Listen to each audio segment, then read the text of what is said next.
مور جتنا خوبصورت اب ہے اس سے کہیں زیادہ جنت میں خوبصورت تھا۔ مور کی خوبصورتی پر سبھی پرندے فدا تھے، لیکن ان سب خوبیوں کے باوجود مور سے ایسی کون سی خطا ہو گئی تھی جس سے اللہ تعالیٰ نے مور کو جنت سے نکال دیا۔ اللہ تعالیٰ نے جب حضرت آدم علیہ السلام اور اماں حوا کو پیدا فرمایا، اس کے بعد ان کو جنت میں بھیج دیا۔ وہ دونوں جنت میں بہت ہی پرسکون رہتے تھے، بہت ہی لذیذ میوے پھل کھایا کرتے تھے، لیکن ایک اناج جس کو کھانے سے اللہ تعالیٰ نے انہیں منع فرمایا اور وہ اناج گندم تھا۔ چونکہ شیطان حضرت آدم علیہ السلام کی وجہ سے ہی جنت سے نکالا جا چکا تھا، اسی وجہ سے شیطان کی حضرت آدم علیہ السلام سے دشمنی ہو گئی تھی۔ شیطان یہ چاہتا تھا کہ وہ کسی بھی طرح حضرت آدم علیہ السلام کو جنت سے نکال دے اور ساتھ میں اماں حوا کو بھی جنت سے نکال دے۔ جب شیطان کو یہ خبر ہوئی کہ حضرت آدم علیہ السلام کو تمام میوے کھانے کی اجازت ہے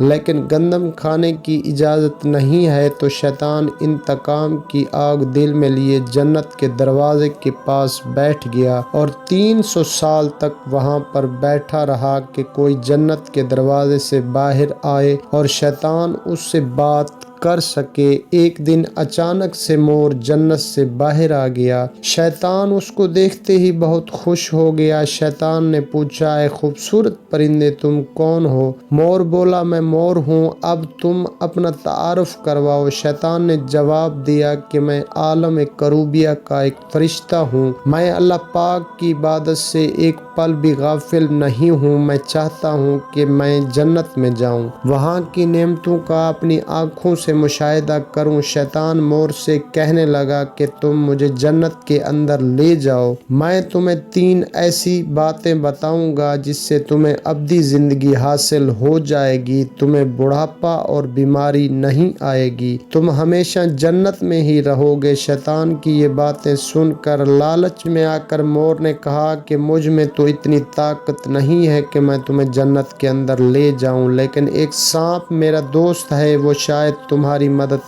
کر سکے۔ یہ کہہ کر مور سانپ کے پاس آیا، اس کو ساری بات بتائی۔ سانپ بھی شیطان کی باتوں سے بہت خوش ہو گیا، پھر شیطان کو اپنے منہ میں چھپا کے جنت میں داخل ہو گیا اور یوں شیطان اپنی چال میں کامیاب ہو گیا۔ جنت کے تمام نگہبانوں کو یہ معلوم تھا کہ شیطان یہ چال چل رہا ہے اور جنت میں داخل ہو چکا ہے۔ فرشتے شیطان کو جنت سے نکالنے لگے، تب ہی اللہ پاک کا حکم ہوا کہ اس کو ابھی تک جنت میں ہی رہنے دیا جائے۔ وہ فرشتے اللہ تعالیٰ کے حکم سے رک گئے۔ شاید یہ حضرت آدم علیہ السلام کا امتحان تھا۔ شیطان حضرت آدم علیہ السلام کے پاس اور اماں حوا کے پاس جا کر اپنی محبت کا اظہار کرنے لگا۔ وہ دونوں ہی شیطان کو پہچان نہ سکے کیونکہ ماضی کے مقابلے میں شیطان کی شکل تبدیل ہو چکی تھی۔ شیطان کہنے لگا کہ میں چاہتا ہوں کہ آپ دونوں ہمیشہ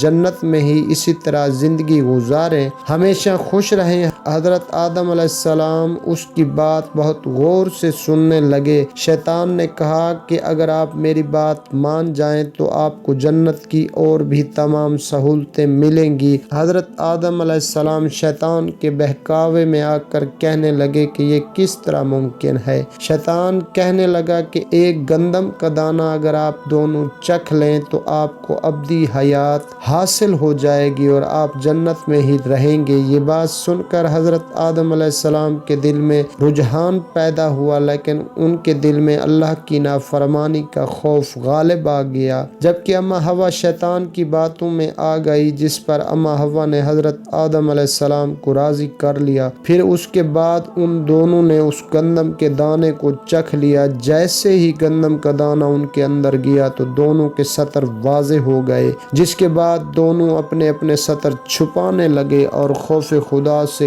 کانپنے لگے۔ اسی دوران اللہ تعالیٰ نے فرشتوں کو یہ حکم دیا کہ حضرت آدم علیہ السلام اور اماں حوا دونوں کو زمین پر اتار دو۔ حضرت آدم علیہ السلام کو سری لنکا کے قریب نیچے زمین پر بھیج دیا، جبکہ اماں حوا کو جدہ کی سرزمین پر اتارا گیا۔ جن خوبصورت پیروں سے چل کر مور شیطان کو جنت کے اندر لے آیا تھا، وہی خوبصورت پاؤں اللہ تعالیٰ نے مور سے چھین لیے اور انہیں بدصورت بنا دیا۔ سانپ جو اپنے منہ میں شیطان کو چھپا کر لایا تھا، اس کے منہ کی خوبصورت خوشبو کو چھین کر اس میں زہر ڈال دیا گیا، پھر مور کے ساتھ ساتھ سانپ کو بھی جنت سے نکال دیا گیا۔